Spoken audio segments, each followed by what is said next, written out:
আপনারা যারা আইফোন দিয়ে পিসিতে স্ক্রিন মিরর করতে চান খুবই স্মুথ ভাবে এবং পিসিতে বড় স্ক্রিনে ফটো ভিডিও বা ডিসপ্লে শেয়ার করতে চান, তারা একটি সফটওয়্যার দিয়ে এটি করতে পারবেন খুব সহজেই। তবে স্ক্রিন মিরর করতে চাইলে আইফোনের ওয়াইফাই এবং পিসির ওয়াইফাই সেম হতে হবে। এই স্ক্রিন মিরর অন করতে আপনাদের গুগলে সার্চ করতে হবে 5K প্লেয়ার ফর উইন্ডোজ 10 লিখে। তারপর সবার উপরে যে ওয়েবসাইটটা আসবে সেটাতে ক্লিক করতে হবে। আমি ওয়েবসাইটটার লিংক ডেসক্রিপশনে দিয়ে দিব। এখান থেকে আপনারা সফটওয়্যারটি ডাউনলোড করে ইনস্টল করে নেবেন। আমি অলরেডি ইনস্টল করেছি, তাই আমি আর আপনাদের দেখালাম না। ইনস্টল করার পর সফটওয়্যারটি ওপেন করবেন। তারপর DLNA এয়ারপ্লে অপশনে ক্লিক করবেন। তারপর DLNA সার্ভিসটি অন করবেন এবং এয়ারপ্লে অপশনটি অফ থাকলে আপনারা অন করে নেবেন।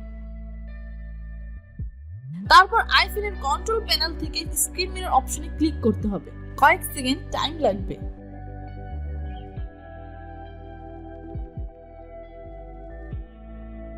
দেখতে পাচ্ছেন স্ক্রিন মিরর অপশনটি চালু হয়ে গেছে।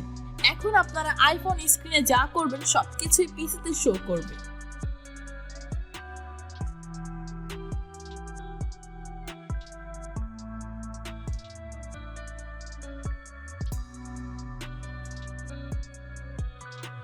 আপনারা যদি পিসিতে ল্যান্ডস্কেপ মোড চালু করতে চান তাহলে কন্ট্রোল প্যানেল থেকে অটো রোটেটটি অন করে দিতে হবে।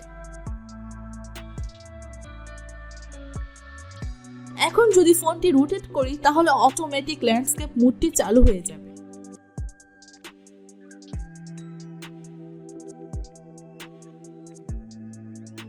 এভাবেই আপনারা 5K প্লেয়ারের মাধ্যমে আইফোন থেকে কম্পিউটারে স্ক্রিন মিরর করতে পারবেন। ভিডিওটি ভালো লাগলে অবশ্যই লাইক এবং সাবস্ক্রাইব করতে পারেন আমার চ্যানেলটি।